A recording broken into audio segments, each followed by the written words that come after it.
स्वामी जी, हर एक अच्छे काम से बचने के लिए लोगों के पास बड़े अच्छे अच्छे से बहाने, योग ना करने के बहाने, वॉक ना करने के बहाने। आओ यार बैठ के गप्पे लड़ाते, कहाँ वॉक की जाएगी। तो स्वामी जी, इस सर्दी में तो वैसे भी लोग चलना फिरना थोड़ा कम कर देते हैं, और ऐसे में शरीर के जो बायोमार्कर्स हैं, जैसे ब्लड का सर्कुलेशन हुआ, मेटाबॉलिज्म हुआ, ये सबसे पहले खराब होते बिगड़ जाते हैं। अब स्वामी जी ज़रा लोगों को समझाइए कि इसका सीधे दिल पर कैसे असर पड़ रहा है, और वॉक करना कैसे दिल के लिए सीधे फायदेमंद है और कितना जरूरी है। देखो, एक जब ऐसे इसको जब तेजी से वॉक करते हैं ना, तो सीधा असर देखो, एक तो ब्लड सर्कुलेशन अच्छा होगा, और सीधा जब ऐसे ऐसे हाथ भी ऐसे चलने चाहिए। कुछ तो ऐसे हाथ बांध करके ऐसे सुकड़े सुकड़े से ऐसे ऐसे चलते रहते हैं, ऐसे नहीं चलते। और जो ऐसे भी ना कर सके तो ऐसे ही कर लो, कम से कम ये ऐसे। तो जब तेजी से चलते हैं तो ब्लड सर्कुलेशन अच्छा होता है, सारा इन्फ्लेमेशन अंदर का, ओ हो अंदर के टॉक्सिन्स, ऑक्सीडेंट्स, कोलेस्ट्रॉल, ट्राइग्लिसराइड, सारा स्ट्रेस, सारा इन्फ्लेमेशन अंदर का साफ हो जाता है, धुल जाता है, बह जाता है। ऐसे ये, और फिर एक ही ऐसे ऐसे ये यूं पूरा ऐसे। और उसमें यदि सुबह सुबह खाली पेट लहसुन ले लिया जाए तो देखो ये यूं और यूं ऐसे ऐसे ऐसे ये और फिर ये और फिर ये ऐसे और फिर ये ऐसे बैठ करके भी ऐसे भी कर लेना ये। और जो देखो, वैसे तो हम पूर्ण सात्विकता वाले मार्ग पर हैं, लेकिन कुछ लोगों ने लहसुन को इतना ज़्यादा टारगेट किया, लहसुन प्याज को। देखो ठीक है, उसमें थोड़ी सी दुर्गंध सी होती है, लेकिन उसको गाय के घी में या मक्खन में भून लो तो अब देखो इसमें कोई दुर्गंध नहीं है, बल्कि सुगंध आ रही है। तो इसकी 3 कली खा सकते हैं। देखो गरम गरम, ओहो, हार्ट के लिए, कोलेस्ट्रॉल के लिए, इम्यूनिटी के लिए गजब है। सिला तुलसी की केसर के हनी के साथ चाय मैंने बताई थी।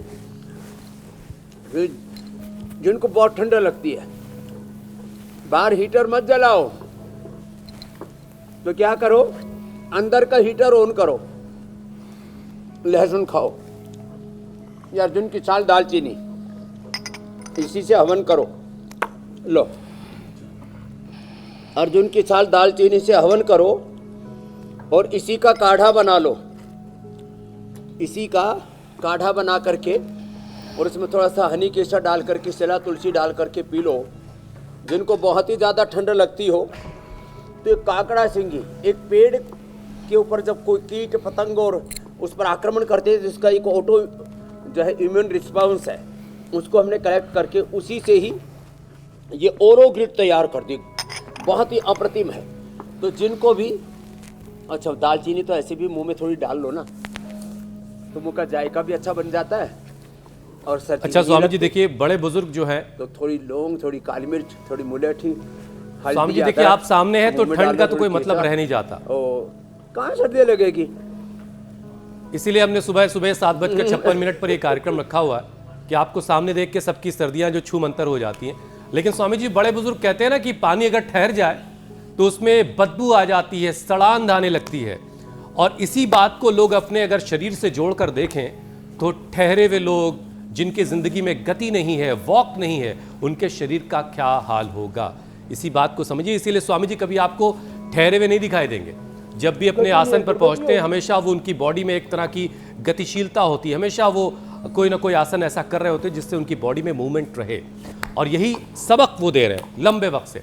स्वामी जी देखिए, ठंड और बढ़ते पोल्यूशन के कॉम्बिनेशन की वजह से हार्ट अटैक और ब्लड प्रेशर की घटनाएं बढ़ रही हैं। ऐसा क्यों है, ये जरा लोगों को समझाइए। और क्या ये सिर्फ उम्र का असर है, या लोगों से कोई लाइफस्टाइल के मामले में कहीं कोई बड़ी गलती हो रही है, कोई बड़ी चूक हो रही है?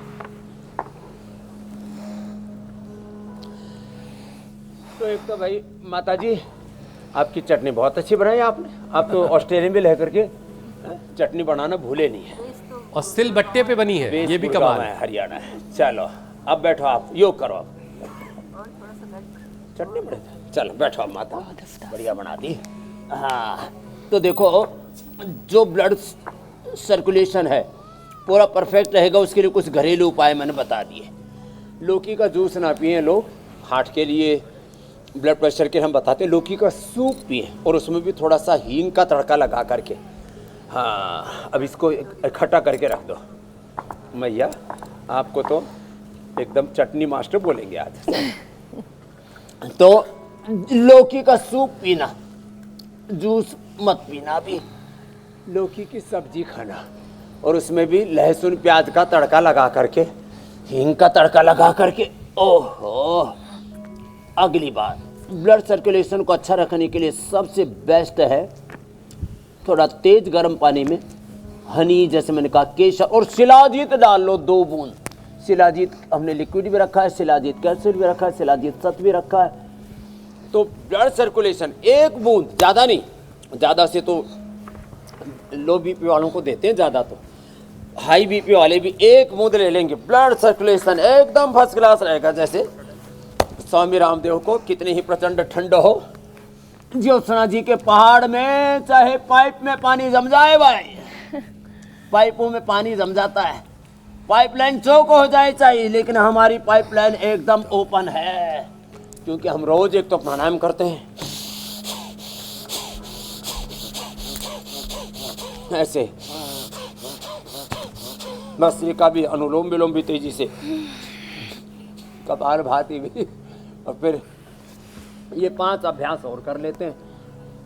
और फिर भाई जिसका कहीं जाम हो गया हो तो उसको गरम गरम तेल डालते हैं। जैसे बाएं तरफ देखो ये चल रही है हृदय बस्ती, अंदर सब चौक हो गया, वो भी खुल जाएगा हृदय बस्ती से। और सूरज की धूप में बैठा देते हैं। देखो इधर छोटे छोटे बाबू की आना भी जो है जोर से लगी हुई है। इसने शुगर, छोटी सी गुड़िया है, लेकिन सबसे छोटी उम्र में सबसे अच्छा योग करने वाली और इंसुलिन फ्री होने वाली ये हमारी पहली गुड़िया है। अच्छे से योग करती है सारा। अब तो इसने एक चरण योग का पूरा कर लिया है, अब तो थोड़ा ब्रेकफास्ट करके दूसरा चरण करने वाली है। क्या मखाने खा रही है? चने, हाँ चना खा सकती है। हाँ। अच्छा स्वामी जी, तो आजकल छोटे छोटे बच्चों को बीपी, शुगर, छोटे छोटे बच्चों को लीवर किडनी की प्रॉब्लम, ब्लड कैंसर, और उनको ब्रेन ट्यूमर जब मैं देखता हूँ तो हृदय कांप उठता है। ये सिंथेटिक दवाइयाँ, ये सिंथेटिक चारों तरफ, environment, pollution, synthetic hair care, dental care, skin care और रेडिएशन, पॉल्यूशन, सब से जिंदगी में जहर घुल रहा है। तो अब अपने को ये सिद्ध कोणासन, चक्की आसन, पश्चिम उत्तानासन ऐसे, और हार्ट के लिए तो जबरदस्त है ये गोमुख आसन, ये भी करो यदि हो जाए ना, बेस्ट है ये ऐसे।